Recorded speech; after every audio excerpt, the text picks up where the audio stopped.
Good morning. Today's special topic on Gandhi rise to power. Especially Gandhian philosophy, thought, ideology, and the national movement. What is very important for our Indian national movement or struggle for independence.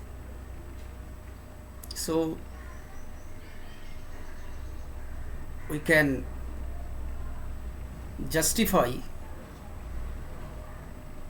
as a Gandhi, especially as a saint or leader or Mahatma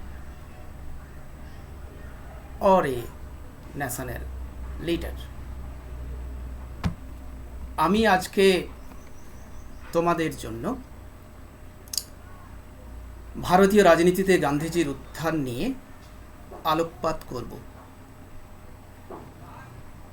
প্রকৃতপক্ষে গান্ধীর চিন্তা, তার দর্শন, তার কার্যকলাপ ইতিহাসের গুরুত্বপূর্ণ অধ্যায়, বিশেষ করে ভারতের স্বাধীনতা সংগ্রামের ইতিহাসের গুরুত্বপূর্ণ অধ্যায় হিসেবে বিবেচিত। First of all, going to know Gandhi's birth and childhood. It is quite known to us that 1869, 2nd October, in Porbandar, Kathiawar, in western Gujarat, Gandhi was born. He was Baniya's family and Pranami sect. His grandfather Uttam Chand and father Karam Chand served as a Diwans, and his mother was Putli Bai. Gandhiji admitted his grandfather and father as models of integrity and courage. এটা আমাদের সবারই জানা যে 1869 খ্রিস্টাব্দের 2রা October কাথিয়াবাড়ের পোরবন্দরে পশ্চিম গুজরাটে গান্ধীজি জন্মগ্রহণ করেছিলেন বানিয়া পরিবারে এবং প্রণামী সেক্টের অন্তর্গত। গান্ধীজির পিতামহ ছিলেন উত্তমচাঁদ এবং পিতা ছিলেন করমচাঁদ গান্ধী, এবং উভয়েই সরকারের দেওয়ান হিসেবে নিযুক্ত ছিলেন, এবং তার মাতা ছিলেন পুতলিবাই। গান্ধীজি তার পিতামহ এবং পিতার সম্বন্ধে বলেছেন models of integrity and courage, অর্থাৎ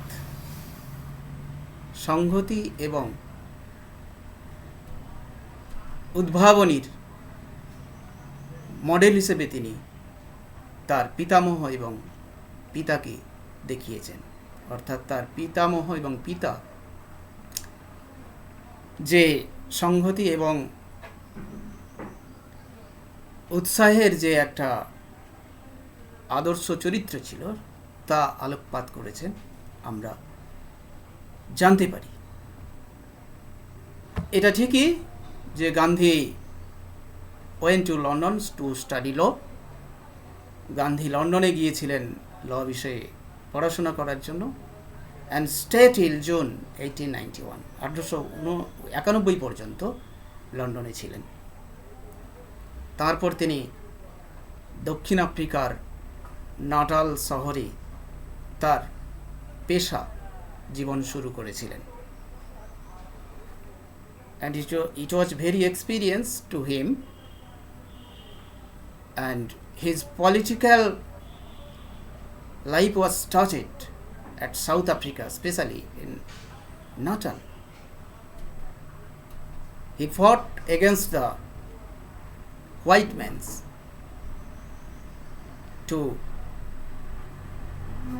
against the unlawful treatment to the black Indians. অর্থাৎ নাটাল শহরে তার পেশা জীবন শুরু করেছিলেন ওকালতি হিসাবে, এবং সেখানেই তার রাজনৈতিক জীবনের প্রথম পর্যায় শুরু হয়। এবং কৃষ্ণাঙ্গদের উপর শ্বেতাঙ্গদের অত্যাচারের বিরুদ্ধে তিনি প্রথম রুখে দাঁড়িয়েছিলেন, এবং সেখানেই তার রাজনৈতিক ক্রিয়াকলাপ বা কর্মকাণ্ডের সূচনা হয়। এবং এই নাটাল শহরে the Natal Indian Congress (NIC) was an organization that aimed to fight discrimination against Indians in South Africa. এই নাটাল ভারতীয় কংগ্রেস প্রতিষ্ঠা হয়েছিল, যার লক্ষ্যই ছিল ভারতীয়দের বিরুদ্ধে এই যে অবিচার বা অত্যাচার তার এগেনস্টে সাউথ আফ্রিকাতে, অর্থাৎ দক্ষিণ আফ্রিকাতে ভারতীয়দের উপর যে অবিচার করা হতো তার বিরুদ্ধে লড়াই করাই ছিল এই ন্যাটাল ইন্ডিয়ান কংগ্রেস প্রতিষ্ঠার উদ্দেশ্য। The Natal Indian Congress was founded by Mahatma Gandhi in 1894। 1894 খ্রিস্টাব্দে নাটাল ইন্ডিয়ান কংগ্রেস মহাত্মা গান্ধী সূচনা করেছিলেন। Gandhi's autobiography my experiment with truth is very important, where he mentioned his early career, especially his experience in political, in cultural, in ethical, in truth also.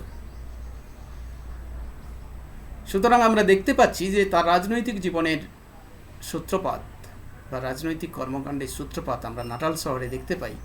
সেখানে বর্ণবিদ্বেষী আন্দোলনের বিরুদ্ধে Natal Indian Congress প্রতিষ্ঠা করেছিলেন 1894 খ্রিস্টাব্দে মহাত্মা গান্ধী, যা তার এই মাই এক্সপেরিমেন্ট উইথ ট্রুথ আমরা এখানে লক্ষ্য করি বা দেখতে পাই। এখানে কিন্তু তার রাজনৈতিক জীবনের প্রথম পর্যায় শুরু হয়, এবং যেখানে তিনি সফল হয়েছিলেন। প্রায় 4 থেকে 5 হাজার কৃষ্ণাঙ্গ শ্রমিক তার সঙ্গে যোগ দিয়েছিল। প্রায় 200খানা স্ট্রাইক বা ধর্মঘট করেছিলেন এই বর্ণবিদ্বেষী আন্দোলনের বিরুদ্ধে, এবং সফল হয়েছিলেন। এবং 1914 খ্রিস্টাব্দে ইন্ডিয়ান রিলিফ অ্যাক্ট ঘোষণা হয়েছিল, অর্থাৎ বর্ণবিদ্বেষী আন্দোলনের বিরুদ্ধে তার সত্যাগ্রহের প্রথম অস্ত্র প্রয়োগ করেছিলেন সাউথ আফ্রিকাতে, যা দিয়ে তার রাজনৈতিক জীবনের কর্মকাণ্ডের সূচনা হয়েছিল এবং সফলতাও লাভ করেছিলেন। এবং এই 1914 পর্যন্ত তিনি কিন্তু সাউথ আফ্রিকাতেই ছিলেন, এবং তার রাজনৈতিক জীবনের প্রথম পর্যায়ের এখানে সূচনা হয়েছিল, এবং যেখানে তিনি তার সত্যাগ্রহ আদর্শ প্রয়োগ করে সফল হয়েছিলেন। তারপর ভারতে প্রত্যাবর্তন করেন, শুরু হয় ভারতের তার কর্মকাণ্ড বা ক্রিয়াকলাপ। এবং 1914 থেকে আমরা 1947 পর্যন্ত কার্যকলাপকে বা সময়কালকে আমরা বলে থাকি Gandhian era or Gandhian age, 1914 to 1957, so called Gandhian era or Gandhian age, অর্থাৎ 1914 থেকে 1947 খ্রিস্টাব্দ পর্যন্ত সময়কালকে আমরা বলে থাকি গান্ধী যুগ। এবং এই সময়কালে তার রাজনৈতিক জীবনের দ্বিতীয় পর্যায় বা দ্বিতীয় ধারা শুরু হয় ভারতীয় রাজনীতিতে।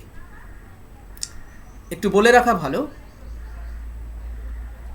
রাস্কিনের আনটু দ্য লাস্ট অ্যান্ড টলস্টয়ের কিংডম অফ গড তাকে ভীষণভাবে প্রভাবিত করেছিল। তাদের রাজনৈতিক দর্শন, চিন্তাভাবনা, চেতনা প্রভাবিত করেছিল, এবং এই থেকেই তার মধ্যে সত্যাগ্রহের চিন্তা বা চেতনা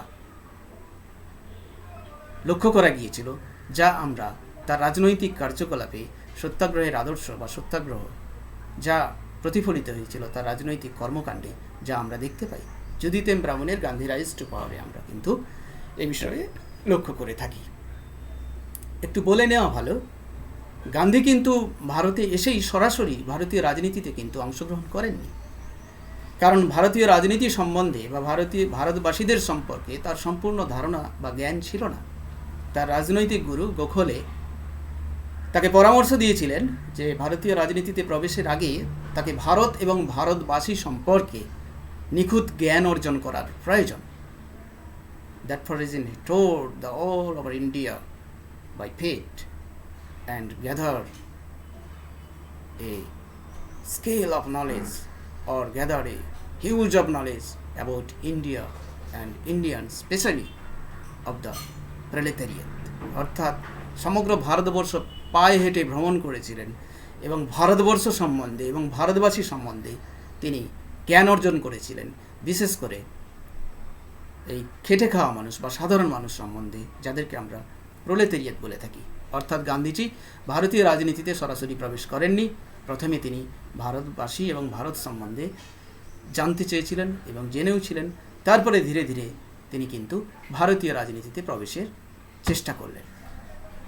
the Mahatma phenomena which I have mentioned, the Hind Swaraj 1908 and New India 1921, where he mentioned, in my opinion, it is a book that can be put into the hands of a child. It teaches the gospel of love in place of that of hate. It replaces violence with self-sacrifice. It pits soul force against brute force. অর্থাৎ যে হিন্দ স্বরাজ তিনি 1908 লিখেছিলেন এবং new India প্রকাশ করেছিলেন 1921। এই হিন্দ স্বরাজ গ্রন্থ সম্বন্ধে তিনি বলছেন যে এটা এমন একটা বই যেটা একটা শিশুর হাতে দেওয়া যায় এবং এর যে শিক্ষা সেটা হলো ভালোবাসা, যার ঘৃণার পরিবর্তে ভালোবাসা, এবং যেখানে ভায়োলেন্সকে রিপ্লেস করা হয়েছে সেলফ স্যাক্রিফাইস দিয়ে, এবং যেখানে সোল ফোর্স হচ্ছে অত্যাচারের বিরুদ্ধে রুখে দাঁড়ানোর অস্ত্র। অর্থাৎ হিন্দ স্বরাজে তিনি দেখাতে চেয়েছেন তার রাজনৈতিক আদর্শ, তার রাজনৈতিক চিন্তাভাবনা বা তার কর্মকাণ্ড কীভাবে পরিচালিত হবে বা প্রতিফলিত হবে তা দেখানোর চেষ্টা করেছেন। অর্থাৎ হিন্দ স্বরাজে তিনি কিন্তু তার রাজনৈতিক যে কলাকৌশল বা আদর্শ বা তার যে আইডিওলজি সেগুলো কিন্তু প্রতিফলিত হয়েছে। অর্থাৎ তিনি যে অহিংসার পূজারী এবং তিনি যে সত্যাগ্রহের পূজারী এবং তিনি যে সত্যান্বেষী তা কিন্তু এই তার লেখার মধ্যে প্রতিফলিত হয়েছে। ইন ইন্ডিয়া এ নিউ, যখন ভারতবর্ষে এলেন, এই ভারতবর্ষের আগমন নিয়ে জেসে স্মার্টের বেশ কিছু কথা আছে যেটা আমি এখানে তুলে ধরার চেষ্টা করেছি। Gandhi's reputation as a saint South Africa minister J.C. Smoot stated that the saint has left our shores in sincerely hope forever. সন্ন্যাসী আমাদের এই দেশ ত্যাগ করে গিয়েছেন, তার প্রতি আমার কৃতজ্ঞতা সারা জীবনের। At the same time, there was no direct link his success in South Africa and his rise to power in India.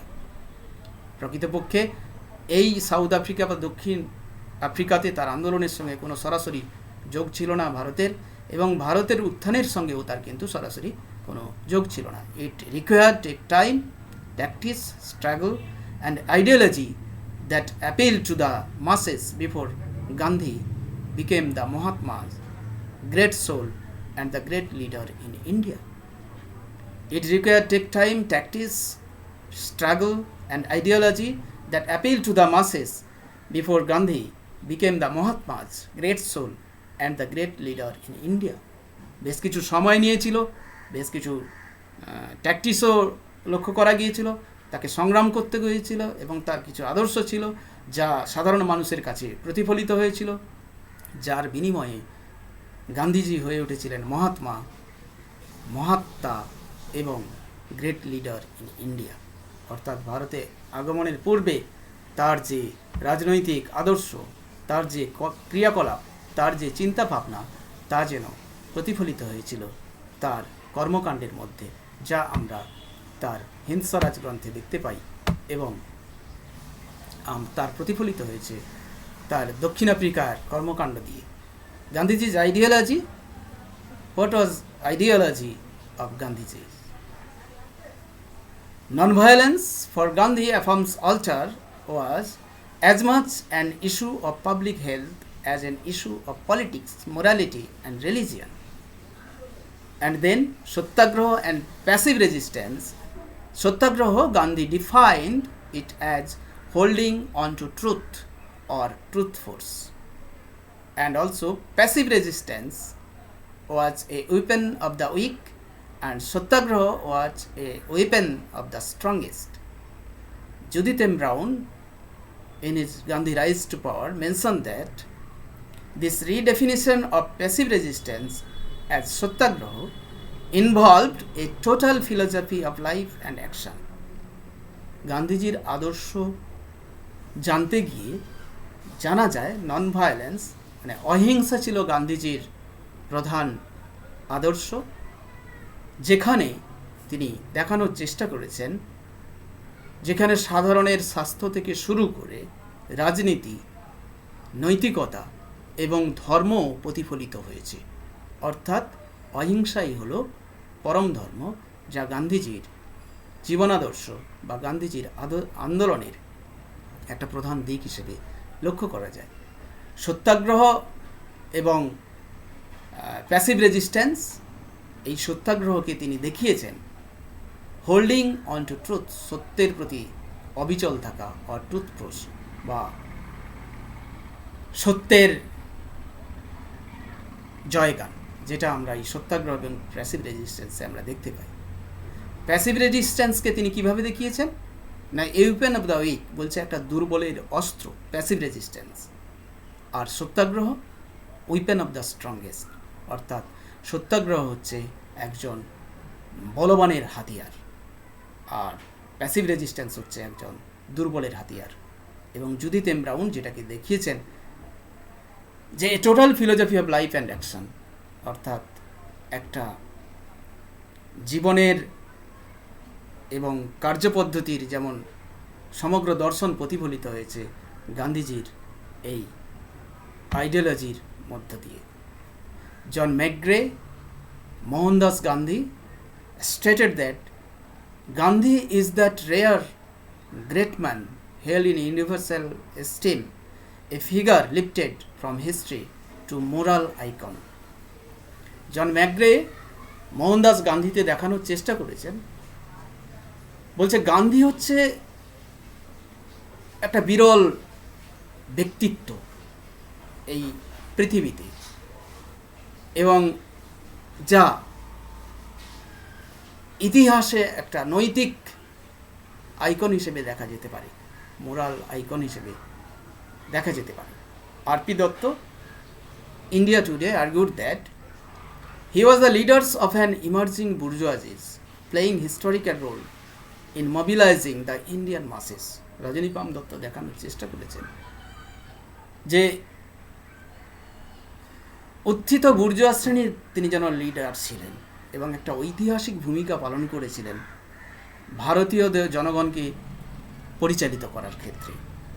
Gandhi particular brand of nationalism, Gandhi হলেন প্রকৃতপক্ষে জাতীয়তাবাদের একটা ব্র্যান্ড, যা আমরা এই আর.পি. দত্তের গ্রন্থে আমরা দেখতে পাই।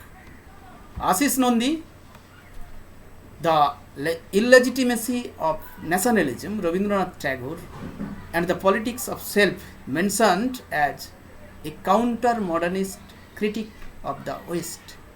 আশিস নন্দী তার the illegitimacy of nationalism, Rabindranath Tagore and the politics of self গ্রন্থে দেখানোর চেষ্টা করেছেন a counter modernist critique of the West, বলছে পশ্চিমের একজন আধুনিক সমালোচক, যা রবীন্দ্রনাথ ঠাকুরের লেখায় আমরা দেখতে পাই, পাশ্চাত্যের আধুনিক সমালোচক হিসেবে লক্ষ্য করি। Partha Chatterjee, Gandhi and the critic of civil society, mentioned that his philosophy represented a critic of civil society, a fundamental critic of the entire edifice of bourgeoisie society.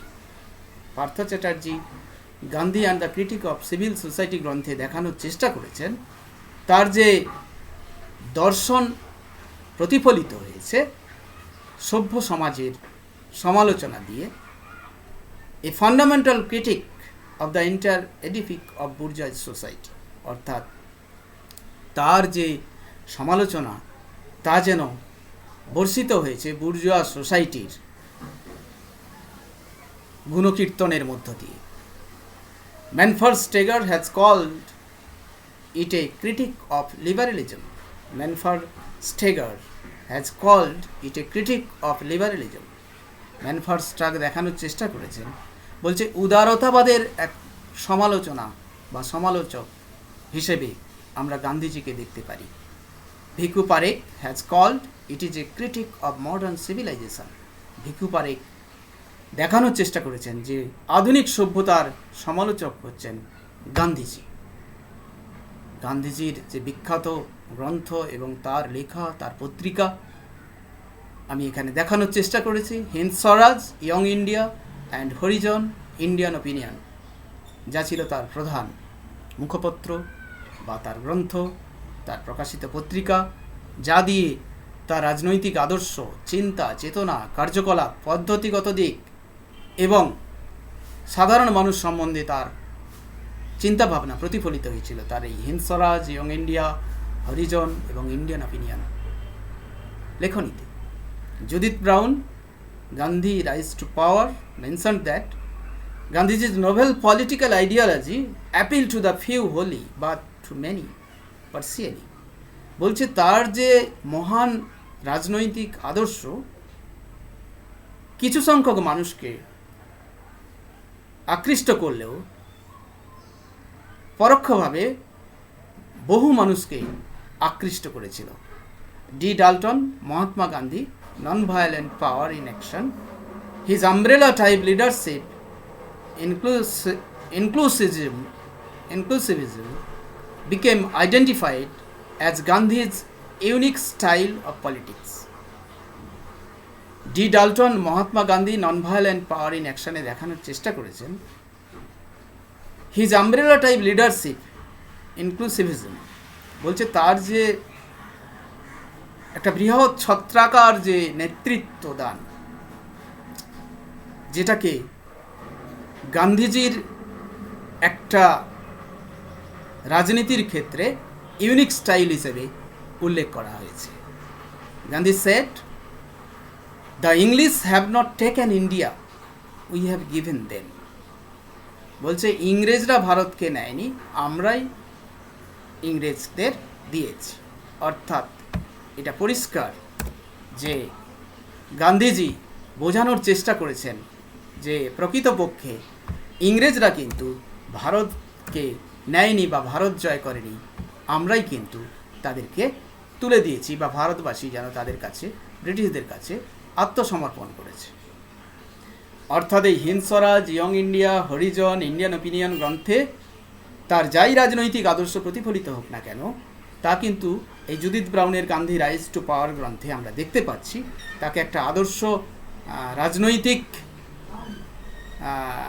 মহান রাজনৈতিক আদর্শের পূজারী হিসেবে দেখতে পাচ্ছি, যেটাতে তিনি দেখানোর চেষ্টা করেছেন যে কিছু সংখ্যক মানুষকে হয়তো প্রভাবিত করলেও কিন্তু ম্যাক্সিমাম মানুষজনকে বা বহু সংখ্যক মানুষজনকে কিন্তু আকৃষ্ট করেছিল তার এই রাজনৈতিক মহান রাজনৈতিক আদর্শ।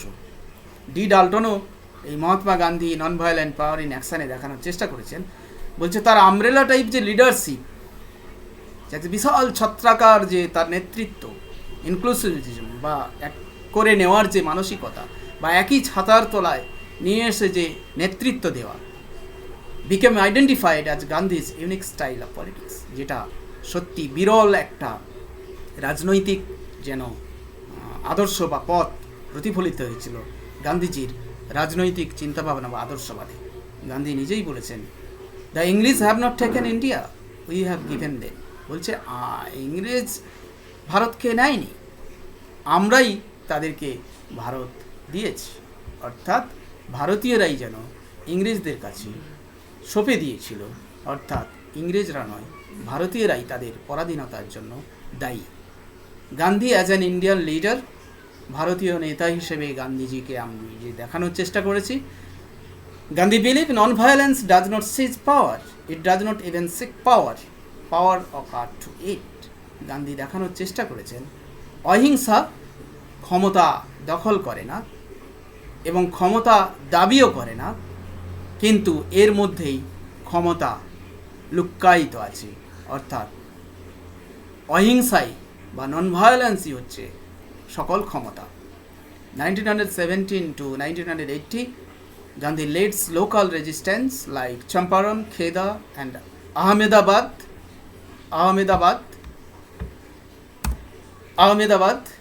সত্যাগ্রহ মুভমেন্ট। অর্থাৎ গান্ধীজি আঞ্চলিক ক্ষেত্রে চম্পারণ, বিহারের চম্পারণ এবং গুজরাটের খেদা এবং আহমেদাবাদ সত্যাগ্রহ আন্দোলনে নেতৃত্ব দিয়েছিলেন। এইবার কিন্তু গান্ধীজির সরাসরি ভারতীয় রাজনীতিতে অনুপ্রবেশ ঘটছে এই আঞ্চলিক আন্দোলনের মধ্য দিয়ে। যে আঞ্চলিক আন্দোলনগুলো গান্ধীজিকে তার ভারতীয় রাজনীতিতে প্রবেশের সুযোগ করে দিয়েছিল, সেই আঞ্চলিক অভ্যুত্থানগুলো হলো বিহারের চম্পারণ আন্দোলন, গুজরাটের খেদা আন্দোলন এবং আহমেদাবাদের সত্যাগ্রহ আন্দোলন। এখন এই তিনটে আন্দোলন কিভাবে গান্ধীজিকে ভারতীয় রাজনীতিতে অনুপ্রবেশ ঘটিয়েছিল সেটা জানার দরকার। Champaran Satyagraha 1918, anti planter discontent and agitation. Champaran Satyagraha বিহারে বিশেষ করে ছিল নীল চাষিদের বিরুদ্ধে চাষিদের অভ্যুত্থান বা চাষিদের বিদ্রোহ। কেননা বিহারে তখন নীল চাষ চলতো, কিন্তু নীল চাষ কৃষকদের পক্ষে খুব একটা বেশি লাভজনক ছিল না, তাই তারা চাষ করতে চাইতো না। শুধু তাই নয়, এই চাষের ক্ষেত্রে তাদের বেশ ক্ষতিই হতো এবং তারা এই নীলকর সাহেবদের অত্যাচারের বিরুদ্ধে রুখে দাঁড়ানোর চেষ্টা করেছিলেন। অর্থাৎ তারা নীল চাষ এবং নীলকরদের অত্যাচারের বিরুদ্ধে আন্দোলন শুরু করেছিলেন, যে আন্দোলনে পরবর্তীকালে নেতৃত্ব দিয়েছিলেন গান্ধীজি 1918। এটা আরও কি ছিল? এগেনস্ট তিন কাঠিয়া সিস্টেম, তিন কাঠিয়া ব্যবস্থা ছিল। অর্থাৎ তিন ভাগের এক ভাগ নীল চাষ করতে বাধ্য হতো জমির মালিকদের বা কৃষকদের। এই তিন কাঠিয়া সিস্টেমের বিরুদ্ধেও তারা আন্দোলন করেছিলেন। Sumit Sarkar pointed out that Riyat compared Gandhi to Ramchandra and declared that tenants would not fear the Rakshasa planters now that Gandhi was there. Sumit Sarkar তার মডার্ন ইন্ডিয়া বা আধুনিক ভারত গ্রন্থে দেখানোর চেষ্টা করেছেন, এই রায়তরা গান্ধীজিকে রামচন্দ্রের সঙ্গে তুলনা করেছিল এবং ঘোষণা করেছিল যে চাষিরা ভয় পায় না এই রাক্ষসদের, কারণ চাষিরা এখন গান্ধীজিকে পেয়েছেন। অর্থাৎ চম্পারণে গান্ধীজির ভাবমূর্তি কৃষকদের কাছে অনেক বেশি আকর্ষণীয় বা গ্রহণযোগ্য ছিল, যাকে রামচন্দ্রের সঙ্গে তুলনা করেছেন, এবং চাষিরা রাক্ষসের সঙ্গে তুলনা করেছেন এই নীলচাষিদের। তাই তারা বলছে যে গান্ধীজি যখন আছে এই রাক্ষসদের ভয় পাওয়ার মতো কিছু নেই। অর্থাৎ নীল চাষের বিরুদ্ধে তিনি সত্যাগ্রহ প্রথম প্রয়োগ করেছিলেন গান্ধীজি, এবং সত্যাগ্রহের আদর্শ সেই মতো তিনি কিন্তু সত্যাগ্রহকে কার্যকারী করার জন্য এই চম্পারণে নীল চাষ না করার জন্য কৃষকদের আন্দোলনে বা চম্পারণ সত্যাগ্রহে সক্রিয় অংশগ্রহণ করেছিলেন এবং সফলও হয়েছিলেন, এবং শেষ পর্যন্ত এই নীল কমিশন গঠিত হয়েছিল এবং তিন কাঠিয়া ব্যবস্থা কিন্তু বিলুপ্ত হয়েছিল। অর্থাৎ গান্ধীজি তার চম্পারণ সত্যাগ্রহের মধ্য দিয়ে তার রাজনৈতিক জীবনের যাত্রাপথ শুরু করেছিলেন। সত্যাগ্রহের আদর্শ প্রথম প্রয়োগ করেছিলেন চম্পারণে এই নীলকর সাহেবদের বা নীলকরদের অত্যাচারের বিরুদ্ধে, এবং নীল চাষ না করার জন্য বা তিন কাঠিয়া ব্যবস্থার বিলুপ্তির জন্য কৃষকদের আন্দোলনে সত্যাগ্রহের আদর্শ প্রয়োগ করে কিন্তু তিনি সফল হয়েছিলেন। সিগনিফিক্যান্ট অফ চম্পারণ সত্যাগ্রহ, চম্পারণ সত্যাগ্রহের তাৎপর্য দেখানোর চেষ্টা করেছি। জুডিথ এম ব্রাউন দেখানোর চেষ্টা করেছেন recruitments of sub contractors who would serve life long lieutenants like Rajendra Prasad, Anugrah Narayan Sinha, JB Kripalani in Champaran. তিনি দেখাতে চেয়েছেন চম্পারণ সত্যাগ্রহের সবথেকে গুরুত্বপূর্ণ উল্লেখযোগ্য দিক হলো এই রাজেন্দ্র প্রসাদ, অঙ্গুরা নারায়ণ সিনহা, জেবি কৃপালনির মতো বেশ কিছু নেতাকে পেয়েছিলেন, যাদেরকে Judith M Brown sub contractor বা উপঠিকাদার বলেছেন। এরা সারা জীবন ধরে গান্ধীজির নেতৃত্বকে বহন করে চলেছিলেন এবং তারা বিভিন্ন জায়গায় বা বিভিন্ন আন্দোলনের ক্ষেত্রে নেতৃত্ব দিয়েছিলেন, আমরণ গান্ধীজির সঙ্গেই ছিলেন। এই সাব কন্ট্রাক্টর বা উপঠিকাদার ছিল চম্পারণ সত্যাগ্রহের একটা চরম প্রাপ্তি, যা পরবর্তীকালে গান্ধীবাদী আন্দোলনের ক্ষেত্রে গুরুত্বপূর্ণ ভূমিকা নিয়েছিল, বা গান্ধীবাদী আন্দোলনকে বা জাতীয়তাবাদী আন্দোলনকে বা গান্ধীজির নেতৃত্বকে এরা সহমর্মিতার সাথে গান্ধীজির সাথে থেকে পরিচালনা করেছিল, যা কিন্তু এই চম্পারণ সত্যাগ্রহের একটা বড় প্রাপ্তি, যাদেরকে সাব কন্ট্রাক্টার্স বা উপঠিকাদার বলেছেন Judith M Brown. Champaran agrarian enquiry committee was established, অর্থাৎ চম্পারণ কৃষি অনুসন্ধান কমিটি গঠিত হয়েছিল গান্ধীজির নেতৃত্বে, এবং শেষমেশ চম্পারণ অ্যাগ্রেরিয়ান অ্যাক্ট 1918 ঘোষিত হয়, অর্থাৎ 1918-তে চম্পারণ কৃষি আইন ঘোষিত হয়, যেখানে নীল চাষ না করার এবং তিন কাঠিয়া ব্যবস্থা বিলুপ্তির একটা বড় দিক লক্ষ্য করা যায়। অর্থাৎ চম্পারণ সত্যাগ্রহের উল্লেখযোগ্য দিক হলো গান্ধীজি তার সহযোগী বেশ কিছু সংখ্যক যুবককে উপঠিকাদার বা সাব কন্ট্রাক্টর হিসেবে পেয়েছিলেন, যাদের মধ্যে রাজেন্দ্র প্রসাদ, অঙ্গুরাহা নারায়ণ সিনহা, জে.বি. কৃপালনী, যাদেরকে আমরা দেখতে পাই, এবং চম্পারণ অ্যাগ্রেরিয়ান এনকোয়ারি কমিটি গঠিত হয়েছিল এই চম্পারণ সত্যাগ্রহের বিরুদ্ধে, এবং চম্পারণ অ্যাগ্রেরিয়ান এনকোয়ারি কমিটিতে সদস্য ছিলেন গান্ধীজি, এবং সেই মতো চম্পারণ অ্যাগ্রেরিয়ান অ্যাক্ট কিন্তু ঘোষিত হয় 1918-তে, যা দিয়ে চম্পারণ সত্যাগ্রহের আমরা জয় সূচিত লক্ষ্য করি বা আমরা দেখতে পাই যে চম্পারণ সত্যাগ্রহ প্রকৃতপক্ষে গান্ধীজিকে বেশ কিছু সহযোগী পাইয়ে দিয়েছিল। সুমিত সরকার মডার্ন ইন্ডিয়াতে দেখানোর চেষ্টা করেছেন all India publicity and the abolition of তিন কাঠিয়া সিস্টেম, বলছে একটা সর্বভারতীয় প্রচার পেয়ে গিয়েছিল গান্ধীজি এখানে, এবং তিন কাঠিয়া ব্যবস্থার অবলুপ্তি ঘটিয়েছিলেন। Raiyat compare Gandhi to Ramchandra and declare that tenants would not fear the Rakshasa of planters now that Gandhi was there. এখানে গান্ধীজি রামচন্দ্রের মতো উত্থান, যেটা কৃষকরা গ্রহণ করেছিল এবং কৃষকরা বিশ্বাস করতে শুরু করেছিল যে তাদেরকে রক্ষা করার জন্য বা উদ্ধার করার জন্য রামচন্দ্রের আকারে গান্ধীজির আবির্ভাব ঘটেছে। তাই রাক্ষস স্কুল অর্থাৎ এই নীলকর সাহেবদের বিরুদ্ধে তারা গান্ধীজিকে রামচন্দ্র হিসেবে দেখানোর চেষ্টা করেছেন, যার ফলে এই আন্দোলনে তারা সক্রিয় ভূমিকা নিয়েছিল, যেখানে গান্ধীজিকে তারা সামনে রেখে তাদের রাজনৈতিক কার্যকলাপ বা তাদের যে অ্যাজিটেশন বা বিদ্রোহ সেটা কিন্তু পরিচালিত হয়েছিল। Gandhian settlement was accepted by the peasants, বলছে গান্ধীজির এই যে বন্দোবস্ত সেটাকে কৃষকরা গ্রহণ করেছিল, অর্থাৎ গান্ধীজির উত্থানকে কৃষকরা মেনে নিয়েছিল। Gandhian volunteers try to start constructive village work, বলছে গান্ধীর অনুগামী যারা ছিল তারা কিছু গঠনমূলক গ্রামীণ কাজকর্ম শুরু করেছিল। Rajendra Prasad placed the only solution was the education of raiyats and a constant process of meditation between them and the planters, বলছে রাজেন্দ্র প্রসাদ এখানে নিযুক্ত হয়েছিলেন এবং তিনি সলিউশন হিসেবে বা সমাধান হিসেবে বলতে চেয়েছেন শিক্ষার আয়তদের মধ্যে শিক্ষা এবং তাদের মধ্যে ক্রমাগত মেডিটেশনের মাধ্যমে এবং প্ল্যান্টার্সদের সাথে সংযোগ স্থাপনের মাধ্যমে তাদের উন্নয়ন সম্ভব, যেটা কিন্তু আমরা দেখতে পাই। অর্থাৎ চম্পারণ সত্যাগ্রহে গান্ধীজির উত্থানটা একটা সার্বিক বা সর্বভারতীয় উত্থান হিসেবে লক্ষ্য করা যাচ্ছে, যেখানে কৃষকরা তাকে মেনে নিচ্ছেন, তাকে রামচন্দ্র হিসেবে প্রতিফলিত করছেন, বা রাক্ষসদের বিরুদ্ধে রামচন্দ্রের আগমন ঘটেছে এই হিসাবে তাদের মনে যে ভীতি দূর হয়েছিল বা তাদের মধ্যে যে সাহসের সঞ্চার হয়েছিল তা যেন প্রতিফলিত হয়েছিল।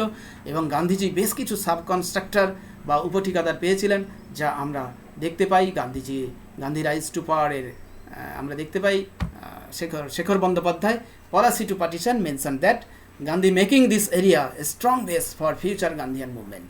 শেখর বন্দ্যোপাধ্যায় তার পলিসি থেকে পার্টিশন গ্রন্থে দেখানোর চেষ্টা করেছেন গান্ধী এই এলাকায় তার পরবর্তী গান্ধীবাদী আন্দোলনের একটা স্ট্রং বেস বা শক্তিশালী বেস তৈরি করতে সক্ষম হয়েছিলেন বা শক্তিশালী ভিত তৈরি করতে সক্ষম হয়েছিলেন এই চম্পারণ সত্যাগ্রহের মধ্য দিয়ে। Champaran Das became the legend, Champaran তাকে কিন্তু একটা লিজেন্ড হিসেবে প্রতিফলিত করেছিল বা প্রতিষ্ঠিত করেছিল। SN Sen an advance history of ইন্ডিয়াতে mention that for the first time Gandhi earn the title of Mahatma or great soul and the nickname Bapu or father. SN Sen তার অ্যাডভান্স হিস্ট্রি অফ ইন্ডিয়া গ্রন্থে দেখানোর চেষ্টা করেছেন যে এই প্রথম গান্ধীজি যেখানে মহাত্মা বা গ্রেট সোল হিসেবে উপাধি লাভ করেছিল চাষিদের কাছ থেকে, and the nickname Bapu or father, অর্থাৎ নিকনেম হিসেবে তার বাপু বা ফাদার বা পিতা হিসেবে এখানেই লক্ষ্য করা গিয়েছিল চম্পারণ সত্যাগ্রহের মাধ্যমে। অর্থাৎ এসএন সেন এটা দেখানোর চেষ্টা করেছেন যে এই প্রথম গান্ধীজি উপাধি হিসেবে মহাত্মা বা মহান আত্মা এবং নিকনেম হিসেবে বাপু এবং পিতা হিসেবে ফাদার হিসেবে লাভ করেছিল। Secretary of State described him as the renowned Gandhi. Secretary of State বর্ণনার চেষ্টা করেছেন তাকে দ্য রিনাউন্ড গান্ধী বা উল্লেখিত গান্ধী হিসেবে, যেটা আমরা কিন্তু দেখতে পাই এই এসএন সেনের লেখায়। অ্যান্ড নেক্সট, অ্যাজিটেশন ওয়াজ খেদা সত্যাগ্রহ, 22 মার্চ 1918, 1918-তে খেদা সত্যাগ্রহ তার দ্বিতীয় আন্দোলন।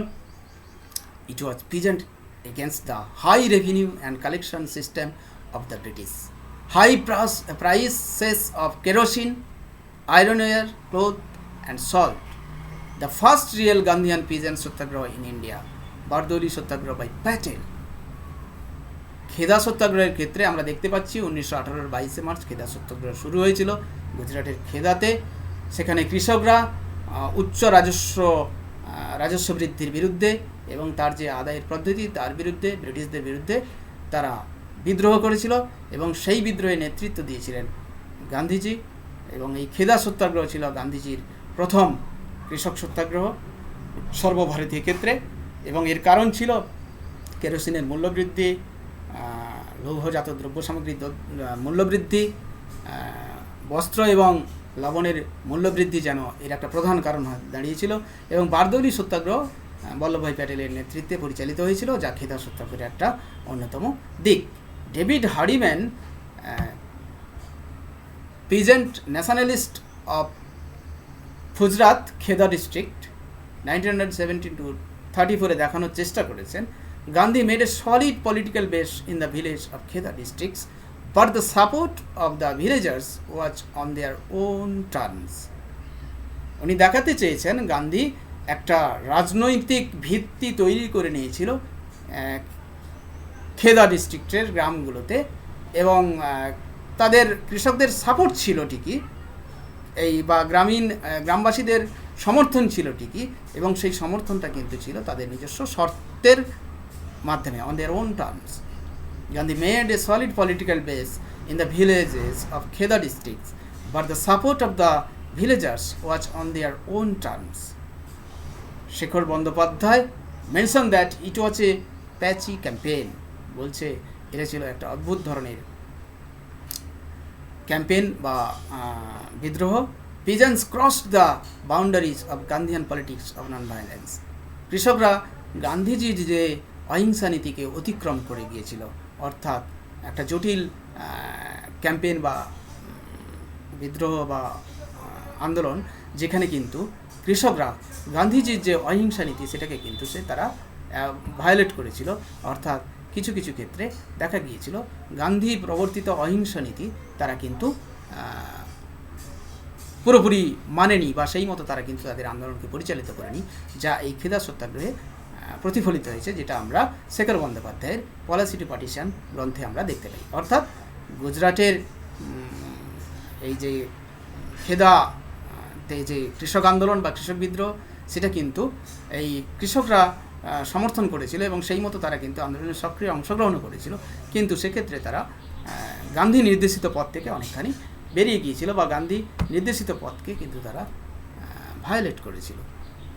নেক্সট, আহমেদাবাদ সত্যাগ্রহ, মার্চ 1918, যেটা আঞ্চলিক সত্যাগ্রহ আন্দোলনের মধ্যে গান্ধীজির সর্ববৃহৎ আন্দোলন এবং purely internal conflict between Gujarat mill owners and their workers. অর্থাৎ আহমেদাবাদে সুতি বস্ত্র কলকারখানায় শ্রমিকদের আন্দোলন, যেটা আহমেদাবাদ সত্যাগ্রহ আন্দোলনে প্রতিফলিত হয়েছে। এখানে শ্রমিকরা তাদের ন্যায্য পাওনার দাবিতে, বিশেষ করে এই বিদ্রোহ ছিল এই গুজরাটের মিল মালিকদের সাথে গুজরাটের শ্রমিকদের, এই মিল শ্রমিকদের, এবং তাদের দাবি ছিল plague bonus of 1917 workers demanding a 50% wage hike, Gandhiji advised to 35% and the owners offering only 20%। অর্থাৎ এই মহামারীকালে তারা 50% বোনাস চেয়েছিল ওয়ার্কার্সরা বা শ্রমিকরা, গান্ধীজি সেটা 35%-এর কথা বলেছিলেন এবং মালিকরা 20%-এর কথা বলেছিলেন, কিন্তু তাতে শ্রমিকরা রাজি হয়নি, তারা ক্রমাগত আন্দোলন চালিয়ে গিয়েছিল। এবং Mahatma's first use of the weapon of the hunger strike, এই প্রথম অনশন শুরু করলেন শ্রমিকদের সমর্থনে, শ্রমিকদের দাবির সমর্থনে। অর্থাৎ আহমেদাবাদ সত্যাগ্রহে গান্ধীজি তার প্রথম অস্ত্র হিসেবে অনশন অস্ত্র প্রয়োগ করলেন শ্রমিকদের দাবি দেওয়ার ভিত্তিতে, শ্রমিকদের দাবি দেওয়া আদায়ের জন্য, যা কিন্তু আমরা এই আহমেদাবাদ সত্যাগ্রহ আন্দোলনে কিন্তু আমরা দেখতে পাচ্ছি। অর্থাৎ আহমেদাবাদ সত্যাগ্রহ বা চম্পারণ সত্যাগ্রহ বা খেদা সত্যাগ্রহ, এই তিনটে আন্দোলনের মধ্যে আহমেদাবাদ সত্যাগ্রহ আন্দোলন কিন্তু সবথেকে বেশি অনেক বেশি সক্রিয় ছিল, এবং এই আন্দোলন পুরোপুরি মিল মালিকদের সাথে শ্রমিকদের আন্দোলন হলেও, বস্ত্র শ্রমিকদের আন্দোলন হলেও এখানে গান্ধীজি কিন্তু সক্রিয় অংশগ্রহণ করেছিলেন, এবং তার অস্ত্র হিসেবে অনশন প্রথম প্রয়োগ করেছিলেন, রাজনৈতিক অস্ত্র হিসেবে এই হাঙ্গার স্ট্রাইক বা অনশনকে, যেটা আমরা কিন্তু এই 15ই মার্চ 1918-তে দেখতে পাই আহমেদাবাদ সত্যাগ্রহ আন্দোলনে, যে আন্দোলনের মাধ্যমে গান্ধীজি তার প্রথম অনশন ধর্মঘটকে প্রয়োগ করেছিলেন। শ্রমিকরা ধর্মঘটও করেছিল তাদের দাবি দেওয়ার ভিত্তিতে, অর্থাৎ তারা যে এই প্লেগ মহামারীর সময় 50% যে তারা বোনাস দাবি করেছিল, তার জন্য তারা আন্দোলন করেছিল, যেটা আমরা কিন্তু এই আহমেদাবাদ সত্যাগ্রহ আন্দোলনে কিন্তু আমরা দেখতে পাই। Shekhar Bandyopadhyay mention that this movement went a long way in mobilising and organising the working class of Ahmedabad. বলছে আহমেদাবাদের এই শ্রমিক শ্রেণীর ক্ষেত্রে সংগঠিত করা এবং তাদেরকে পরিচালিত করার ক্ষেত্রে এই আন্দোলন ছিল যথেষ্ট গুরুত্বপূর্ণ, যা আমরা দেখতে পাই। Paying the way for the foundation of the textile labour association in February 1920, অর্থাৎ এই আন্দোলনের মধ্য দিয়ে টেক্সটাইল লেবার অ্যাসোসিয়েশন প্রতিষ্ঠা হয়েছিল 1920 খ্রিস্টাব্দে। স্প্যাটেল the making of industrial relations the Ahmedabad textile industry গ্রন্থে দেখানোর চেষ্টা করেছেন। Mention that neither labor nor capital in Ahmedabad showed any evidence of an ideological commitment to the idea of arbitration as a novel Gandhian technique of resolving industrial disputes. অর্থাৎ স্প্যাটেল দেখানোর চেষ্টা করেছেন যে এটা কোনো শ্রমিক বা এটা কোনো কেন্দ্রীয় ব্যাপার নয়, যেটা দিয়ে আমরা দেখতে পাই তার কিছু আদর্শগত কমিটমেন্ট যা প্রতিফলিত হয়েছে। গান্ধিয়ান টেকনিক বা গান্ধিয়ান যে আদর্শ বা পদ্ধতি, তারও যেন একটা প্রতিফলন ঘটেছে এই ইন্ডাস্ট্রিয়াল ডিসপিউটসের ক্ষেত্রে, অর্থাৎ ইন্ডাস্ট্রিয়াল যে ডিসপিউটসের সমাধানের ক্ষেত্রে যেন গান্ধিয়ান কিছু নীতি বা আদর্শ বা আইডিওলজি প্রতিফলিত হয়েছিল এই আহমেদাবাদ সত্যাগ্রহ আন্দোলনের মধ্য দিয়ে, যা কিন্তু আমরা দেখতে পাই। অর্থাৎ গান্ধীজির উত্থানের ক্ষেত্রে এই আঞ্চলিক বিদ্রোহ, বিশেষ করে চম্পারণ, খেদা এবং আহমেদাবাদ সত্যাগ্রহ যথেষ্ট গুরুত্বপূর্ণ ভূমিকা পালন করেছিল, যা থেকে আমরা গান্ধীজিকে একটা সেন্ট থেকে একটা পলিটিক্যাল লিডার হিসেবে আমরা দেখতে পাই, অর্থাৎ রাজনৈতিক নেতা হিসেবে আমরা দেখতে পাই। অর্থাৎ গান্ধীজি